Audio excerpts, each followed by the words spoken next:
Indonesia nggak akan bisa dijajah sama Belanda kalau orang ini nggak berkhianat. Selamat datang di channel Pendongeng Handal, dan di video kali ini kalian akan tahu gimana satu pengkhianat aja bisa ngancurin satu peradaban. Di tahun 1621, Kesultanan Mataram dan VOC menjalin hubungan dengan saling kirim duta mereka. Tentunya mereka punya kepentingan masing-masing dong. VOC ingin dapat akses pasar di wilayah Mataram, dan Mataram ingin manfaatin VOC untuk bantu mereka naklukin Surabaya dan Banten. Tapi Pak, VOC nggak mau bantu Mataram saat mereka nyerang Surabaya, dan Sultan Agung nggak ngizinin VOC untuk dagang di wilayahnya. Situasi ini membuat hubungan keduanya terputus, Pak. Batavia yang jadi markas utama VOC tempatnya sangat strategis. Dari sini mereka bisa kendaliin jalur perdagangan laut dari arah timur dan barat Nusantara. Hubungan VOC dan Mataram jadi makin panas karena VOC menghalangi kapal dagang Mataram yang akan ke Malaka. Dan VOC juga jadi penghalang bagi Sultan Agung yang punya cita-cita untuk nyatuin seluruh Pulau Jawa di bawah kekuasaannya. Di tahun 1628, Mataram mutusin untuk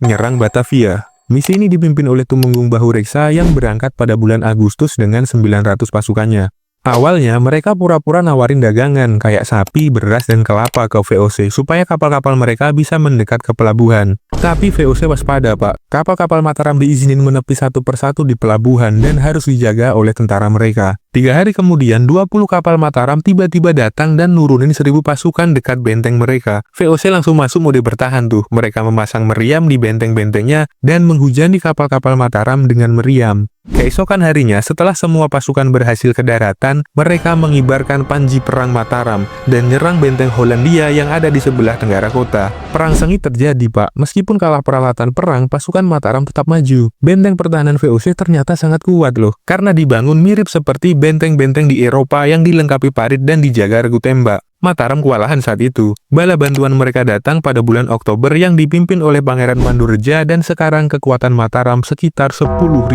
orang. Strategi diubah, mereka sekarang ngepung Batavia dan coba mutus aliran logistik dari luar. Tapi tetap aja, VOC punya cadangan logistik yang cukup, bahkan mereka bisa nyerang balik loh. Jacob van der Platen dan pasukannya berhasil mempertahankan kota dan membuat Mataram kalah telak. Setelah 4 bulan pengepungan, pasukan Mataram mutusin mundur karena kehabisan logistik. Kuat banget loh VOC ini. Mereka yang dikepung malah yang ngepung kehabisan logistik duluan. Karena kekalahan ini, Sultan Agung murka, Pak. Dia ngirim algojonya ke Batavia dengan perintah untuk mengeksekusi Tumenggung Bahureksa dan Pangeran Mandureja karena gagal membawa kemenangan. Kekurangan logistik menjadi masalah utama atas kekalahan Mataram di Batavia. Karena jarak yang jauh dan medan yang susah, pengiriman logistik jadi lambat dan membuat pasukan Mataram jadi lemah. Belajar dari kekalahannya, Sultan Agung membangun lumbung padi rahasia di Karawang dan Cirebon yang akan dia gunakan untuk bekal penyerangan ke Batavia selanjutnya. Bulan Mei 1629, pasukan Mataram yang dipimpin oleh Adipati Ukur berangkat ke Batavia dan disusul oleh pasukan Adipati Juminah pada bulan berikutnya. Jumlah pasukan pada serangan kedua ini sekitar 14.000 orang, Pak. VOC yang dapat bocoran info tentang lokasi lumbung padi rahasia dari mata-matanya langsung membakar lumbung-lumbung padi itu untuk mutu suplai makanan ke tentara Mataram. Akibatnya, pasokan makanan terputus dan membuat banyak pasukan Mataram gugur saat di perjalanan karena kelaparan. Belum lagi wabah kolera yang menyerang mereka. Meskipun sampai di Batavia, tapi kondisi mereka sangat lemah, Pak. Sesampainya di sana, mereka nggak langsung nyerang, tapi ngepung Batavia dan mencemari Kali Ciliwung dengan korban wabah kolera. Strategi ini membuat kota Batavia terjangkit kolera, dan jenderal mereka, yaitu J.P. Coen, meninggal dunia karena terjangkit kolera. Meski begitu, Mataram tetap gagal naklukin Batavia dan mutusin untuk mundur. Sultan Agung yang terkenal sangat tegas dan keras sama bawahannya yang gagal dalam misi, kali ini melunak, Pak.